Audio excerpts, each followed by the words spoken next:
Okay, so we're live. Sound issues with Laura. Guess she's going to drop and rejoin. Okay, well, why don't we get started then?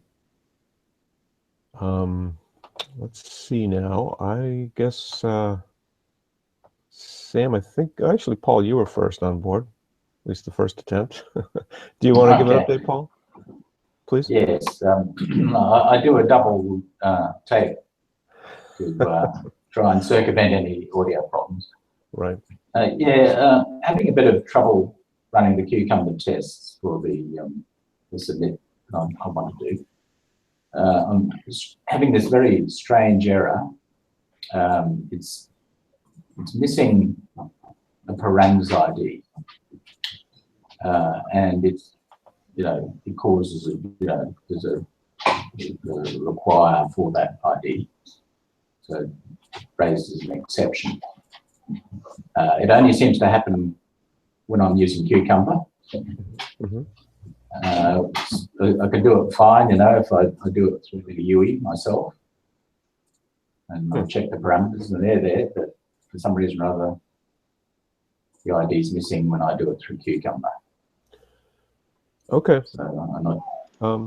Maybe we should. Not sure how to proceed. Can we connect up right after this then, Paul? Take a look at it. Yep, sure. Okay, great. Yep. We'll get that resolved pretty quickly, hopefully. Let's see. Who's next? Sam, I think you were next. Do you want to go ahead? Yeah. Sure, good stuff. Hey, everybody. Big thanks to Matt for covering the fort for Kent Beck on Friday, although I noticed from the video not so many people there. But I really appreciate you doing it. And hello, cat tail. Awesome. Real life cat tails.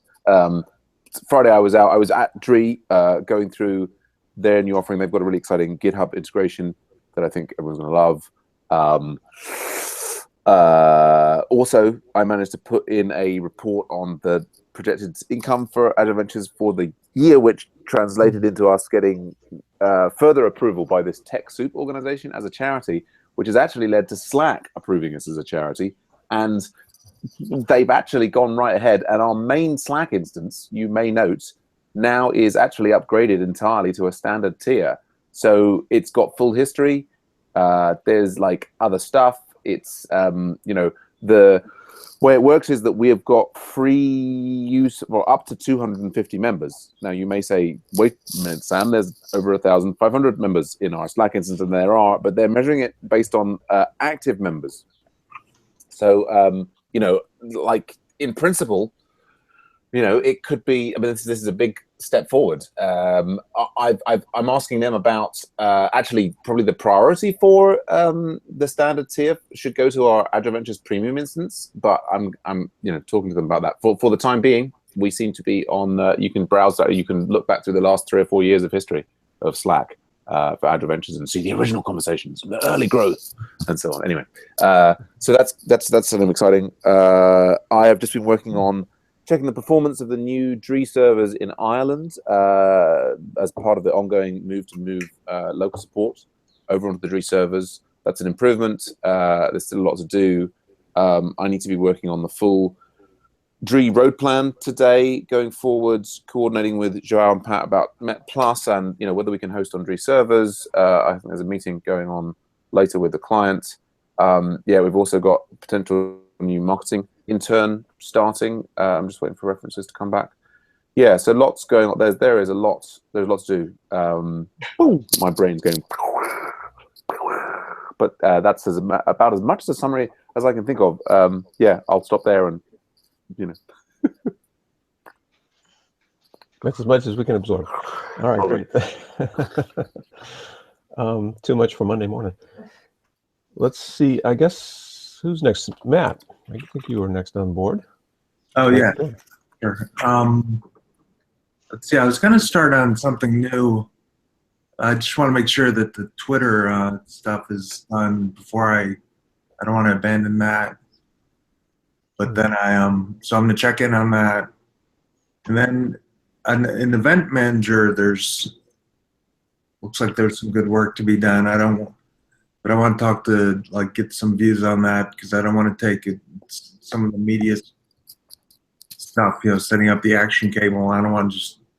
Maybe I could set up a pairing session today or tomorrow and see who wants to work on that. I don't want to just take it for myself and do it because it's pretty interesting. It would be setting up the events to display on multiple browsers when you add a new event. Mm-hmm. So that's pretty cool. And I guess that's about it. Oh, and then the last thing I was going to do is talk to Sam briefly at some point. I think I do want to move the Redeemify to Dree, especially if that's looking like it's getting better. And I could save $14 a month. It would be free, would it, for us? Yes. Oh, that'd be great. Okay. I mean, within certain constraints of before, we would need to review the performance that you needed, but there is a free tier that's kind of a better deal than Heroku, I think. Okay. That's not urgent, but I'm going to work on that too. Cool. Thanks. That's it. Thanks, Matt. I'm just curious, did you and Tongwei connect up on Friday regarding the event manager project? Yeah, and she posted a link to DHH doing a demo of it, which was perfect because it's the exact step we're at, I think. Oh, cool. Great. It's really nice. Yeah. Good to hear. We may need to go to Rails 5 on Met Plus at some point because we're actually going to have to be paying for equivalent functionality from pusher.com. So it's good to see that expertise is being developed out there. Good. Yeah, cool. Thank you. Hi, Laura. Hi. Welcome back from vacation. Thank you. Can you hear me? We can. Yay. Hi, everybody. Happy New Year. Happy New Year. May it be, prosperous and successful, and may we all learn to code even more.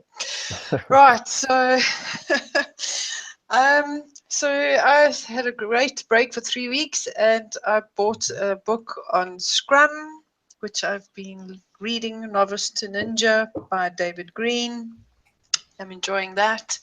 I also bought a book on Rails 5 that I'm halfway through, just getting up to speed with that.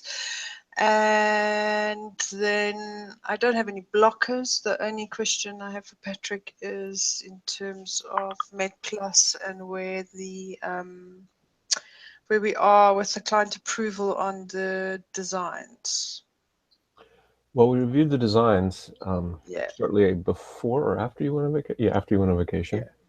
And he likes everything.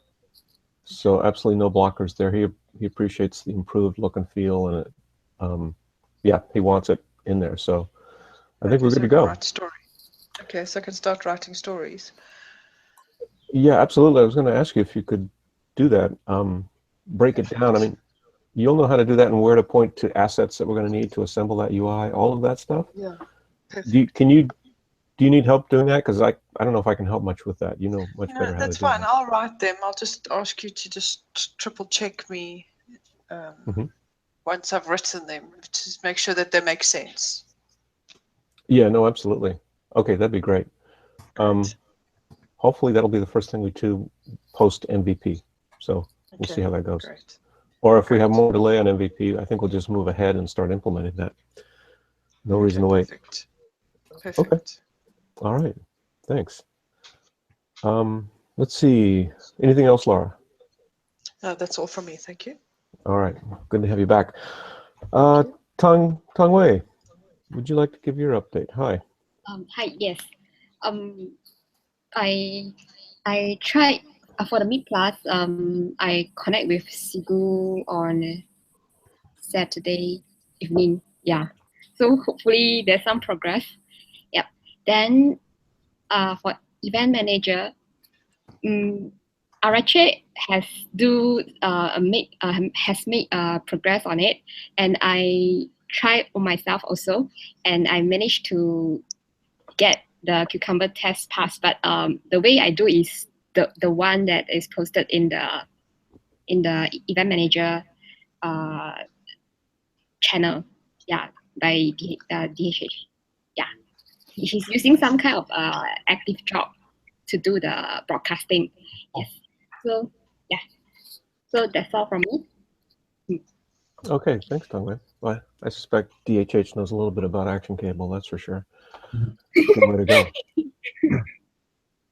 go. Let's see, for myself here, what have I done? So since Friday, I've reviewed a bunch of PRs on Met Plus. So it looks like we've cleared up. I think I merged 3 PRs this weekend on Sunday after some people cleaned up things. Appreciate your work. You're working with Sigu Tongwei on his PR. He's made progress. I still think we've got a little ways to go, but I'll connect up with him today. We're almost MVP ready. We just have a few outstanding. All the major functionality is ready to go. So we've got some minor bugs and things like that that are still in motion, but they're dwindling down to nothing. And thanks for everybody's help in pushing that forward. We have a client meeting this week. It'll be on Thursday. So a couple of things. One is, of course, we're going to review progress and show him stuff we've done since the last client meeting. We've got some good features to show him. I think Hugh plans to present him with some kind of a budget outline for going into production, thanks to Hugh and Sam doing work on that to firm that up. So I think we've got some numbers we can share with him, at least rough numbers. I guess also we're waiting on docs for the Cruncher. By docs, I mean we need job descriptions and resumes so we can train the Cruncher classification mechanism. And I heard from Hugh yesterday that we've only got 2 job descriptions and 2 resumes from him so far. So we need to put a little pressure on him, make it clear to him that we need those to go live. Otherwise, we built a doorstop. It doesn't do anything unless the Cruncher knows how to look at a job description and classify it and match that against classified resumes. That's the key to everything here. And that's really our special sauce above, other similar job matching sites. So that's Met Plus on SHF, the Swedish dog industry trade association. I've created some stories there. I did put in a story, or I edited a story based upon feedback. So I've got a couple PRs in motion right now, waiting for Ashley and Susanna to complete review. So that's going well. And I think that's pretty much it. Oh yeah, we did have a client meeting, as I mentioned before. We're going to set up regular client meetings, which I'm really happy about. We're going to actually get into the agile mode of operating. Slowly but surely we're firming that up, so that I like the direction that project's going. And that's it for me. I think we had somebody else join. Sergios, are you just listening in, Sergios, or do you want to share anything with us? This is our morning scrum. It's a scrum of scrums, if you will. We had talk about any projects underway, anything people are doing, anything people want to share. Or maybe we just say hi, and that's it. So, hi, Sergios. Sergios is having audio challenge there. Sounds like I'm okay now? Oh, yeah, no, we can hear you now. Okay. Hello. Hello. I finally made it. Well done. We had an earthquake and I lost my connection to the internet. So Oh. I'm back. Yeah, that's it for me. I'm struggling to hook up with local support or another project. I don't know. Oh. If I find something to do, I'll let you know. Okay. Where are you located, Sergius? Just curious. Excuse me? Where are you located? In Greece. Oh, you're in Greece. Tikanis, great. Tikanis. Μια χαρά. Perfect. That's great. Well, Sergius, good to have you here. You wanted to connect up with somebody on local support. Is that what you said? Probably, yes. I have been 2 years in activity because I had a lot of things to do. So I'm trying to catch up again, and I made today the update of my repository and those things. And I think I'm okay now, but I'm searching for what to work with right now. I'm looking in the how it's called, pivot tracker. Okay. All right. Well, Sam just let us know through the chat that he's been talking to you about local support, so bringing you up to speed on that. So I guess we're covered there then. Great. Good to hear. Okay. So I guess that's it for the Scrum then. Anybody else have anything we should talk about right now in terms of activity? I'll just say one Not thing. from me. That another thing that came up over the weekend is it sounds like the Google Hangouts API is being discontinued from April the 25th. I noticed this morning that my Hangout toolbox is not appearing at all. Although I've just established contact with the Hangout toolbox maintainer to talk about some improvements there. But I don't know if he's taken it offline to do that or how this is all related. But the concern we have about the Google Hangouts API going offline, Hangouts will continue to exist, but we have this plugin that pings Slack, which is our own plugin. And what from Google's new FAQ, it suggests that all existing Google plugin apps, with the exception of a few official ones, will stop working on April 25th, which would mean we will lose tracking and certain other nice features. As you may remember from when the whole Hangouts button went offline, we do have a way to allow Scrum Masters to manually ping Slack and so on. So it's not the end of the world, and but we may have to consider moving to Zoom or something in the long run. Yeah, that's definitely a concern. It was raised in Tech Talk and Website One over the weekend. Yeah, what I was going to say, actually, just for reiterate what I was saying to Sergio in the local support, is whenever people are looking for new features to work or new tasks to work on, and this is just not just local support, but my general recommendation for all projects is do look through the open PRs that are there and see if you can understand what your teammates are doing. I think it's part of the whole reason we do Agile Ventures is to sort of operate with a team. So if you're joining a new project, it can be intimidating to start off a new feature by yourself. If you sort of start to see the other people who are working on things in parallel as teammates and understand what they're working on, that can be really valuable as you then integrate into the bigger picture of the project. So that's some general advice. Finally, on Event Manager, I guess maybe Tongwei and Matt and I should have a little talk, but we can take that offline possibly, or at least into a different hangout. I don't know if anybody else needs to coordinate now and wants to pair. Well, Paul and I think, are going to pair right now as well.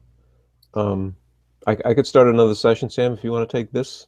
Well, I think you keep this one because okay. You've got the live broadcast. Okay. Yeah, maybe Matt, do you want to go ahead and start a session, and I'll see Tongwei and you there, and we'll just chat briefly about Event Manager. Yeah, I'll start it right now. Great. And Sergio, I'd love to give you more support on local support at some point, and I don't Lara as well, if you need any input or direction or anything. Feel free to join the Event Manager. That's a new project, or just reach out to me in Slack, and we'll work on things. I probably won't have much time preparing. I've got a physio meeting and must do all the stuff for DRE, but if people want to join me for DRE DevOps, that's what I'll be working on this afternoon. Cool. I'm going to write some stories for Met Plus. Thanks. Yeah. Great to have you back, Lara. Thank you. Anyway, yeah, so I guess that's it. So Sam, just real quickly, I just want to say thank you for doing all of this administrative work behind the scenes, building the structure that sustains us and makes us able to do fun stuff like code while you're dealing with all the business and administrative stuff. So that's all appreciated. Yep, absolutely. All right, then. So I guess we'll call it a meeting then. Thanks, everybody. We'll talk again. Thank you. Much appreciated for running the meeting. Yeah. Yep, thank you. So, right, Paul, you and I will stick. Yeah, I'll hang around. Okay. Matt and Tongwei, I'll see you in a moment. Okay. Bye. Thanks, Matt. Thank you. Okay, let me share. Yeah, just share my screen. Okay. Paul, are you all up to date with rebasing against changes in development? Yes, I think so. There are a couple of fixes, for the admin notify and on the dates validation. Mm-hmm. So I picked those up and those tests started working. Now, can you see my screen? I can. I'll just show you the error that I'm getting. I don't know if you can make it out, but this is a test against its agency admin feature. Mm-hmm. Okay. And what it's doing is the admin clicks on the properties link, then clicks on software engineer link, Mm-hmm. and that pops a nodal page, Mm-hmm. and it fills in the description with nothing, or clears the description, and then clicks on the update specialty button, Mm-hmm. and I put in a wait for 2 seconds, and then it should see an error message that says description can't be blank. Now, what I'm finding is, if you look down here, you'll see param is missing, or the value is empty, job category, action controller parameter missing. And that's actually the job ID is missing. So I put in a debug and did it manually using the user interface.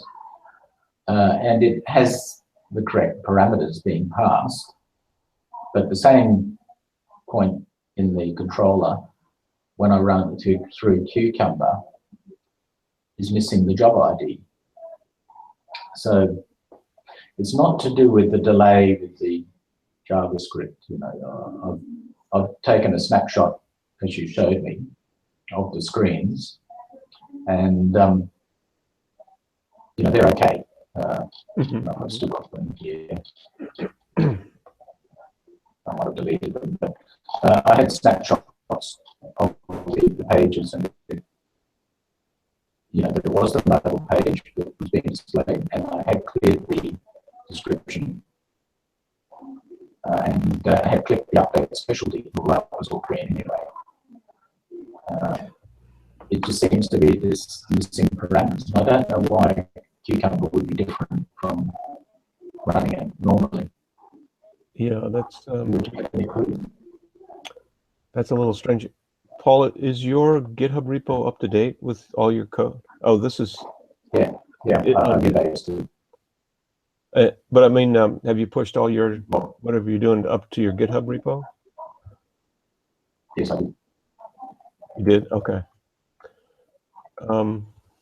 What I'd like to do is just pull your feature branch and see if I can reproduce that. Okay. If that's okay. Have you got the name of it? It's 506.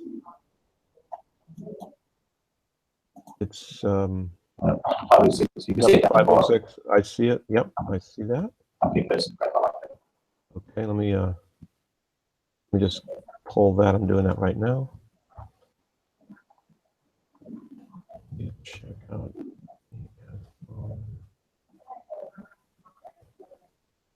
Okay.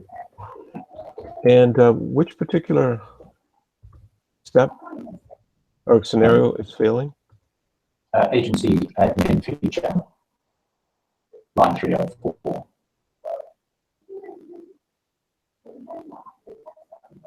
.304, you said? Yeah.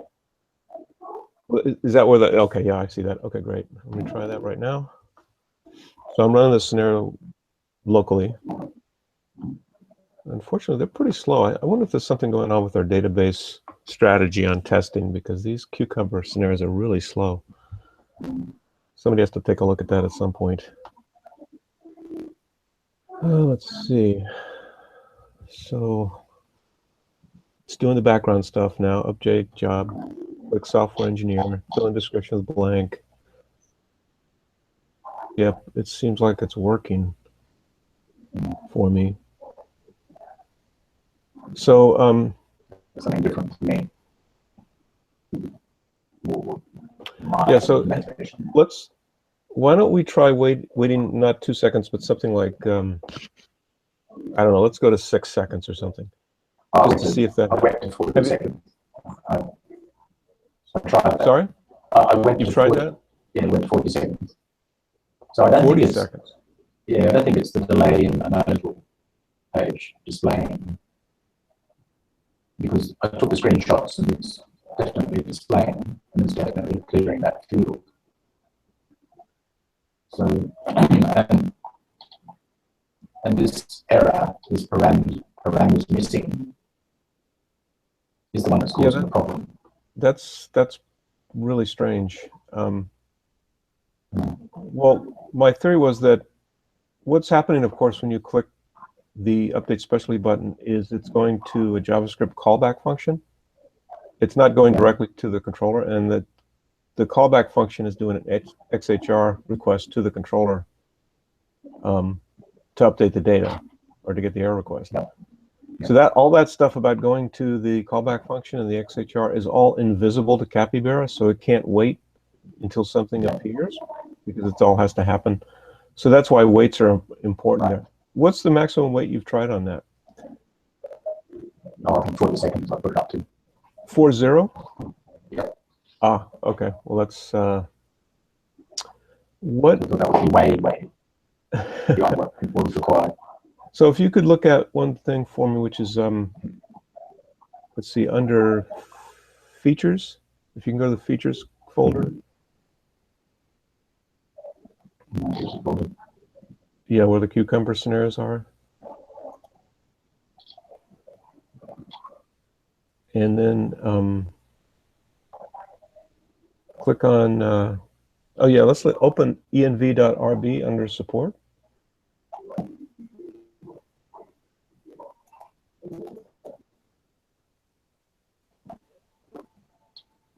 And then scroll down to the bottom. I just want to see what the default wait time for Capybara is. Oh, it's 10. Yeah, okay, so you're okay there. So even though you set it to 40, well, that would exceed that, so. I didn't change this to 40. I changed the wait 40 seconds. So, do you have your local environment set up? I see you're still on C9 here. yeah, I do, but I was trying to finish this off on C9. Do you? I haven't tried it on my local environment. If your local environment. The last time I ran.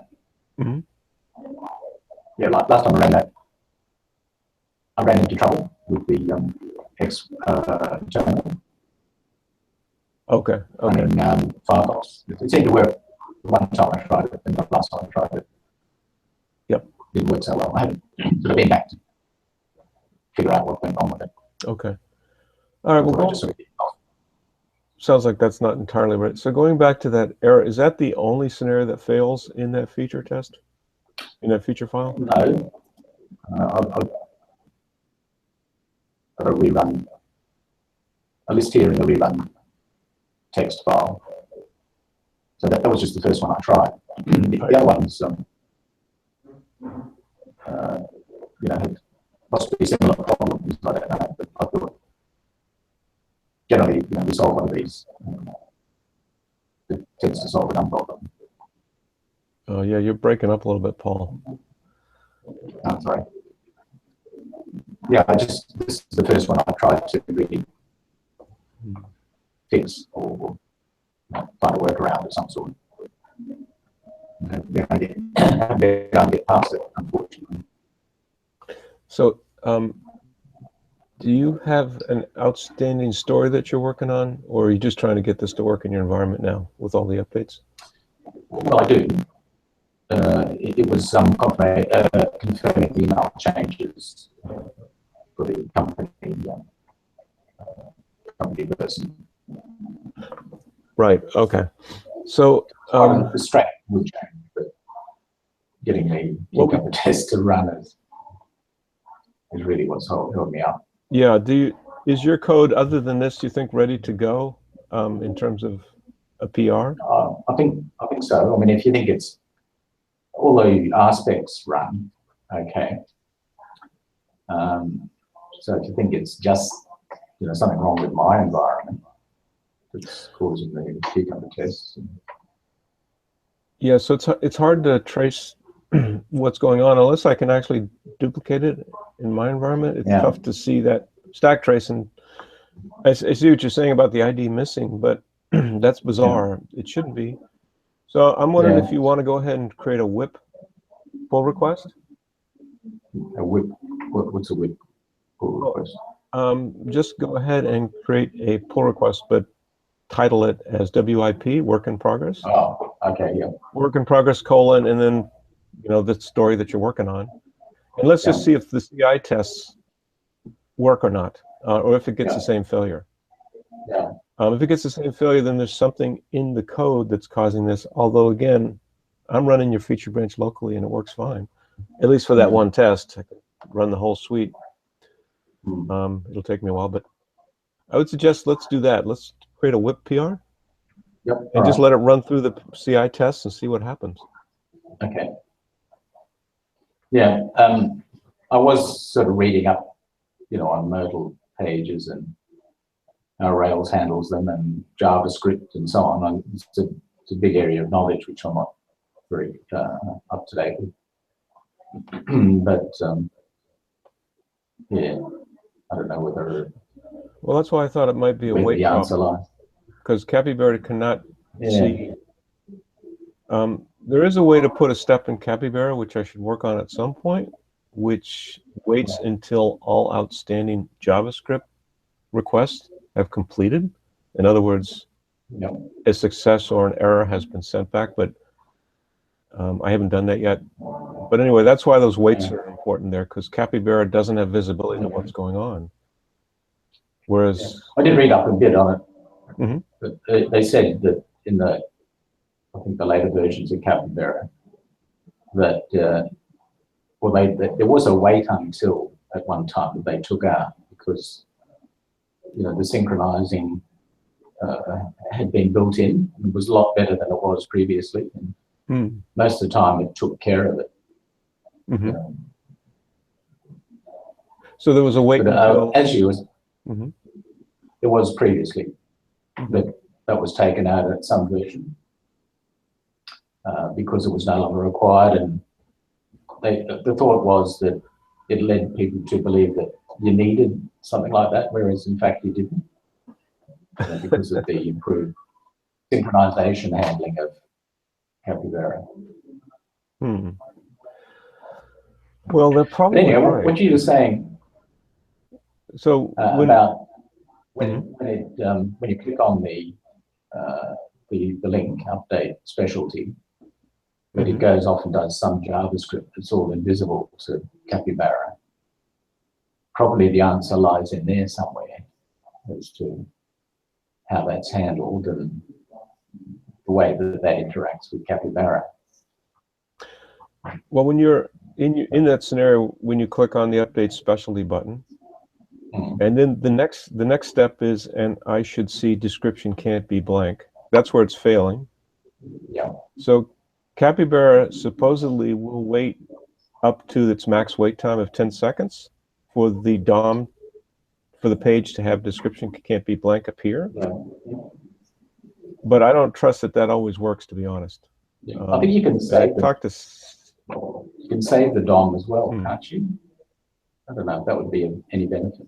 It creates a string that you can sort of read. You probably can. You probably can. Yeah, I read that. I don't know how to do that. Oh, I read it somewhere. I'll have to look it up again. But yeah, there is a way. So I could try increasing that wait time in the env5.rb. See if that fixes it. Maybe saving the DOM, seeing if I can get a clue from that. Yeah, I think otherwise, I believe that otherwise just put in a whip pull request. I think the max wait time Capybara can accommodate is 10. I think I've read that somewhere. Oh, okay. But and that's why I've set it to 10 now. But I could be wrong. Maybe we can go above that, but I'm pretty sure 10 is the max it'll accept. Yeah.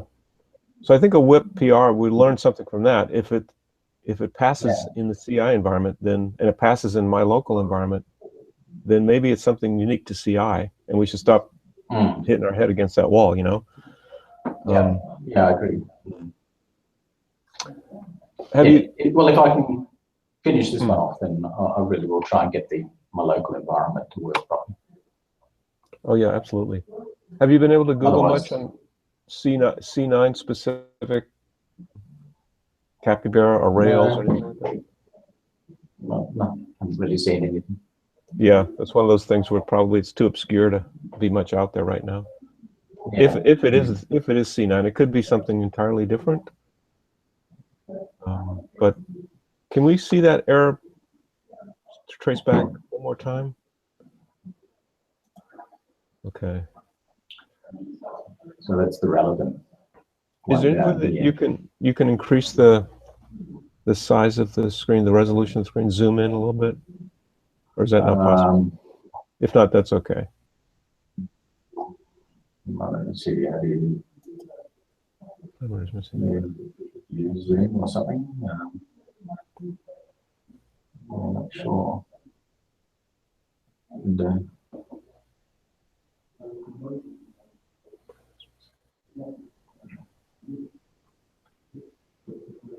no, I don't think that there is, at least none that I can work out. Okay. That's not a problem.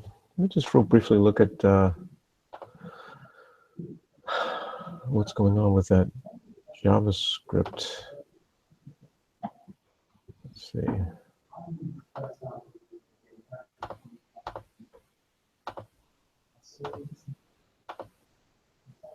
See.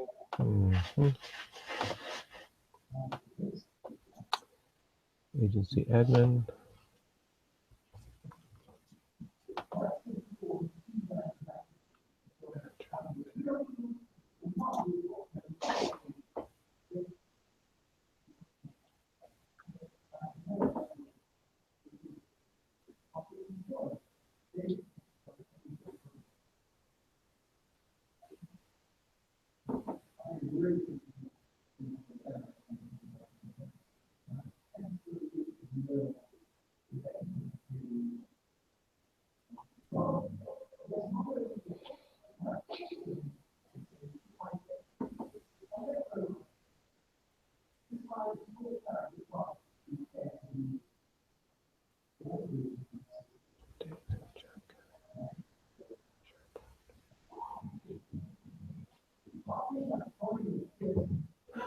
Yeah.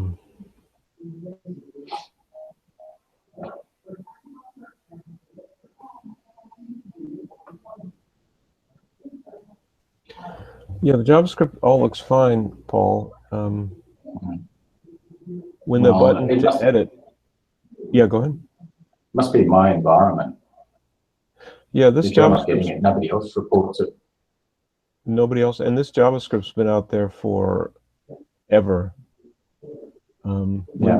When that update button is pushed, that pops up the modal, it grabs the ID of the job property and stores it in the JavaScript, in the JSON object that contains the JavaScript functions. And then when the where is that? It's under assets, app assets, JavaScripts, agency admin.js.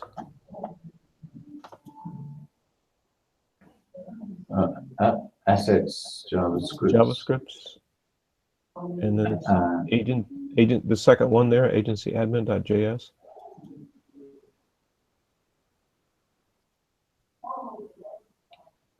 So if you look at, there's a function called edit job property.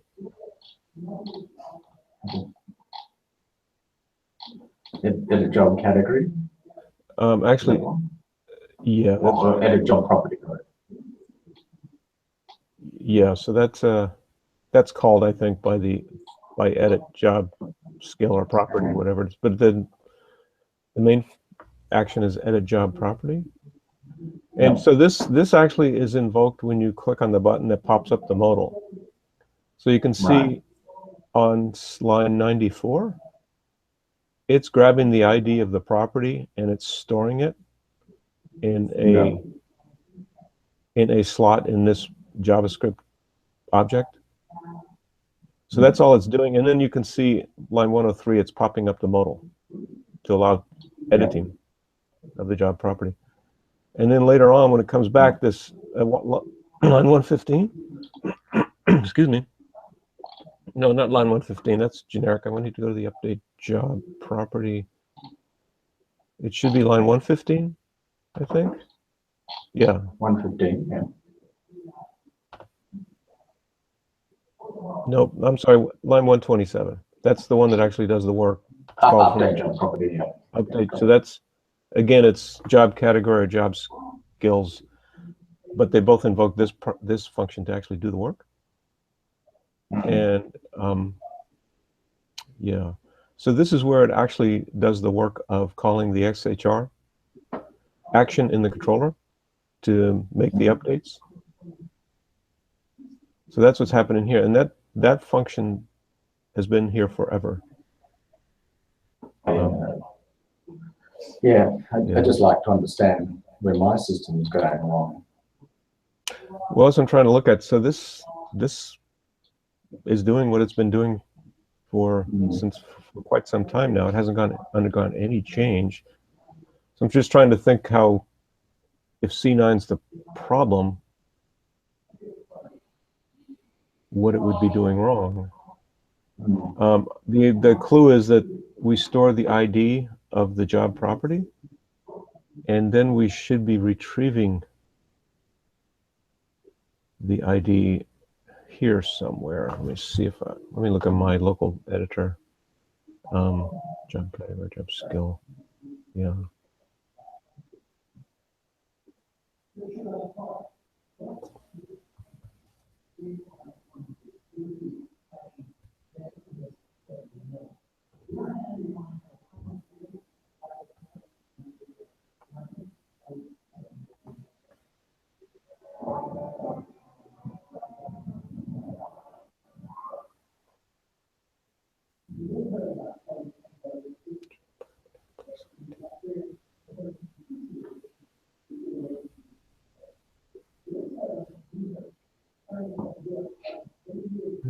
Okay.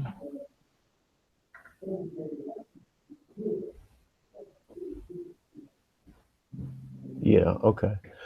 So if you look at line 144 there, Yeah. we're building the URL that we're going to invoke to talk to the controller action. The last part of that says agency data job property plus underscore ID.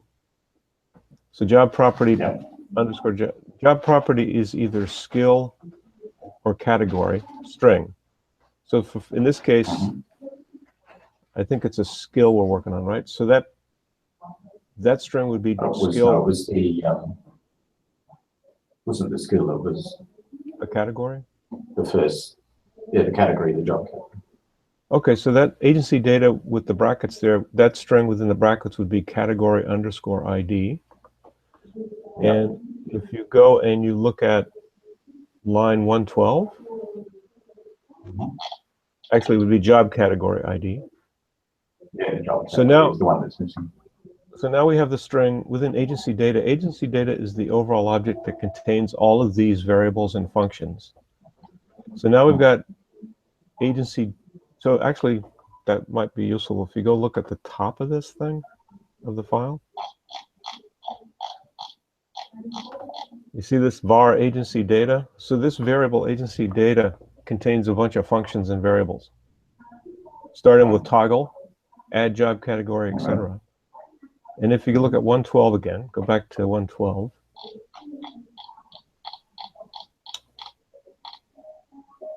So I've got this thing, job category ID. When we click the button that pops up the modal, if you remember, we grabbed the ID of the thing we're dealing with, and we stored it. We stored it here in this category, in this job category ID.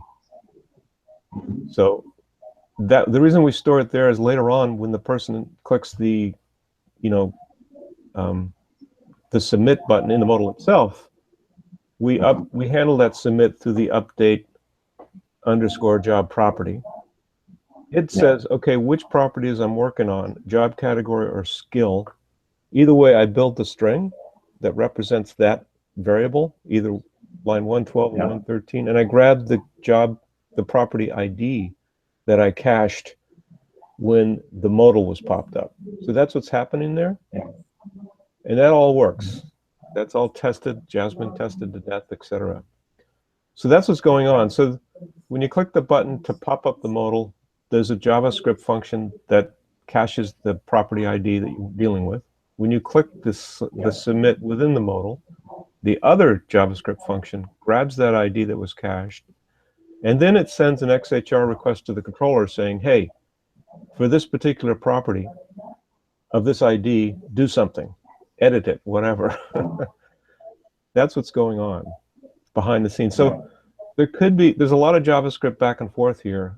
Maybe there's a C9 issue with respect to all of that activity. I don't know. But it's a little complex, but not, I mean, this runs in all kinds of environments. It's straightforward stuff, you know? Well, it runs for me outside the Cucumber. Yeah. Actually, if you're interested in learning about JavaScript and how to do XHR stuff, we'll look for opportunity. If you are, look for opportunities to get a story for you. So it's good stuff to learn. I'm not particularly enamored of JavaScript, but it does some heavy lifting for us for sure. Yeah. Yeah. I think it's probably an essential skill. It's good to know. Yeah, it's good to know. I prefer Ruby, for instance, but that's okay. But some things you can only solve with these kinds of more indirect things. So anyway, that's what's kind of going on behind the scenes, Paul. And it could be, like I said, C9's, for instance, clobbering the cached ID between pop 'em up the modal and hitting the submit button in the modal. Maybe this cached ID, line 112 or line 113, is somehow getting mangled. And so it can't find the ID. And that may result in the error you're seeing, which is we're calling an action in the controller without giving it an ID. But it shouldn't be doing that. It should, this cached ID, this variable agency managed data, whatever it is, agency data, the top level variable, that should persist. There's no way it should be removed from memory, and hence the category of skill ID being wiped out. So that's all I can think of right now as a possible. It's give me a few things to go on. So. Yeah, I mean, actually, if you wanted, if you still have this, I'll persist a bit more. If you still have this problem, you can go into your console. You can put a stop, a break, if you will, in the JavaScript, and then when it stops there, you can examine all kinds of variables within the JavaScript environment, see what's going on there. So, for instance, you could put into the update job category, line 115, at line 118, for instance, you could put a break in there in the console within your favorite browser. You're using Google, it looks like, which has a very good capabilities for developers. And then when it stops at line 118, you can examine, like agency data, left bracket, job category ID, right bracket, that kind of thing. Yeah. If you wanted to get in that level of poking around. Yeah. Try. Actually, yeah. I wanted to try that out. Yeah.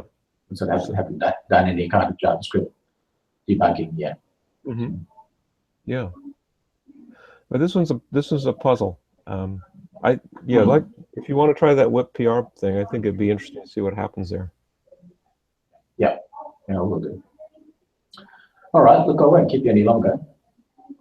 Okay. So, thanks very much for your input. Very helpful as always. All right. Well, great. Well, let's see what happens. I'll watch for. Are you going to do the whip PR, Paul, or are you going to hold off, or what's your thought? No, I'll do it. Okay. Probably tomorrow. All right. Great. Excellent. Well, I'll watch for that then, and maybe we can connect up either tomorrow or Wednesday, whenever you're on the Scrum again. Yeah. Okay. Yeah. This is interesting. We'll see what happens. Yeah. Okay. All right. Sounds good, Paul. All right. Have a good evening. Good. And you. Bye for now. Bye for now.